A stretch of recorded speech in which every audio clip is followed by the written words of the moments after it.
So, katatapos na natin magpagupit, mga kaibigan. So, pauwi na tayo.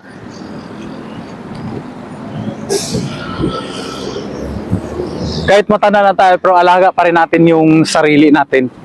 Kasi kung hindi natin alagaan, walang tatanggap sa atin na may-ari ng company, which is kung mag-apply tayo ng trabaho. Kasi kung matanda ka na, hindi ka natatanggapin sa mga company dito kasi wala ka ng pakinabang, di ba? Same naman sa Pilipinas, pag matanda ka na, hindi ka na talaga tatanggapin sa trabaho. So, kaya medyo tayo sa natin sarili para kung sakaling matanggal tayo sa isang company at mag-apply tayo,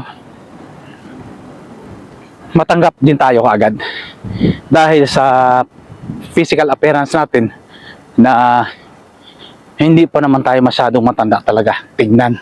Kahit medyo mataas-taas na yung edad natin, bata pa rin yung itsura natin.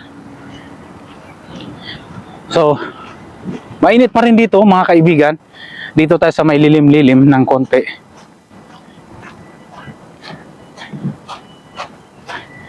Kasi bagong gupit yung ulo ko, tapos tawag dito yung ahit ba, tapos masakit na sa araw, matutukan ng araw, kaya cover muna tayo dito sa may lilim na lugar, tapos saka tayo haharap sa init. So dito tayo mga kaibigan sa yan, initan na tayo, which is malapit na naman yung accommodation. Isang isang ikot na lang, tapos accommodation na. Then guys, tatakbo tayo kasi baka may sasakyan. Sinadya ko talaga na lalabas sa gitong araw kasi para mainit. Kasi kung lagi kayo sa kwarto, ang hirap guys, kasi malamig masyado doon. Tapos kung magkakasakit ka, parang magkakasakit ka na kung doon sa loob ng kwarto. Kaya labas-labas din pag may time. Kung hindi pa pala kayo nakasubscribe sa aking YouTube channel, don't forget to like, subscribe, and hit the bell icon para ma-notify kayo kung meron ako mga video na bagong i-upload. So guys, ang problema lang kasi dito na sa cellphone na to, kasi nagdi-dimming talaga siya. Pag magbi-video ka, magdi-dimming siya. Pero kung i-play mo naman yung video na kinuha mo, okay lang naman. Okay lang kasi yung light niya steady. Pero kung wala nga magtitikan ng video nito, ng cellphone na to, talaga siya, magdi-dimming. So wala na akong makita guys, lalo na naka-shade ako, wala na akong makita sa screen ng cellphone ko, lalo na napakaliwanag sa labas. So kunting ikot na lang tayo mga kaibigan. Accommodation na.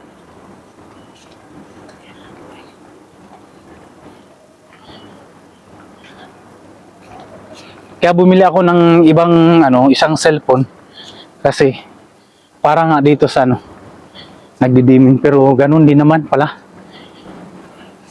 Hindi ko rin man mga gamit kasi bira lang kung magkakaroon ng dito ng time mag-take video. So accommodation na tayo. Hindi tayo mga kaibigan.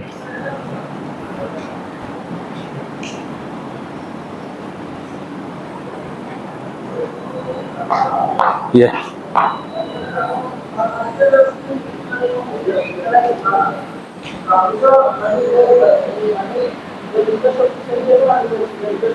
Grabe sila. Para sila nag-aaway na. So, open na. Wow, ang lamig. Sa kabila tayo.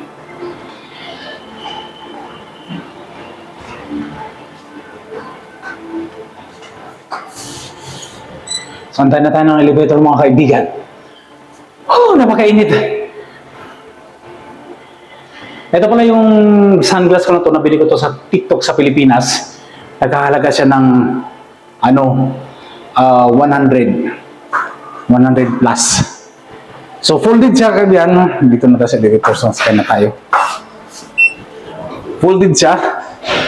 Yung natin, folded yung sunglass natin. So, inayos talaga ng yung salon barber yung buko. Tingnan mo, napakaganda yung niya. Oh, napakaganda yung paggupit na sa akin. Alagang-alagaan yung buko.